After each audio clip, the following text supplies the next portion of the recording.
মই আজি আপোনালোকক এটা ধুনীয়া বিউটি টিপছ দিম। এইটো হ'ল আইচটো ধুনীয়াকৈ কটন কাপোৰ এখনত মেৰিয়াই ল'ব, ডিৰেক্টলি নলগাব স্কিনত, কিছুমানৰ প্ৰব্লেম হৈ যাব পাৰে। আৰু ইয়াক আপোনালোকে এনেকৈ ধুনীয়াকৈ এনেকৈ লগাব, এনেকৈ অকণমান এনেকৈ বল দি লগাব। ইয়াক কৰিলে কি হ'ব জানেনে?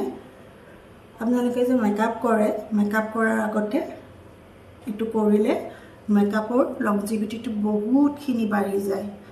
আৰু মই বহুতবাৰ কৰিছোঁ, মই বহুত ভাল ফল পাইছোঁ। এনেকৈ লগাব, আপোনালোকে কৰি চাব পাৰে ঘৰত। আৰু এটা ফ্ৰেছনেছ আহে, ক'ৰবাত যোৱাৰ আগতে যেতিয়া এটা ফ্ৰেছনেছ আহে তেতিয়া এনেও মনটো ভাল লাগে।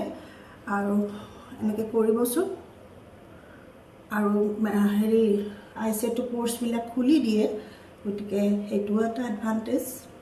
গতিকে কিন্তু যাৰ ড্ৰাই স্কিন তেওঁলোকে নকৰিব, স্কিনখন বেছি ড্ৰাই হৈ যায়।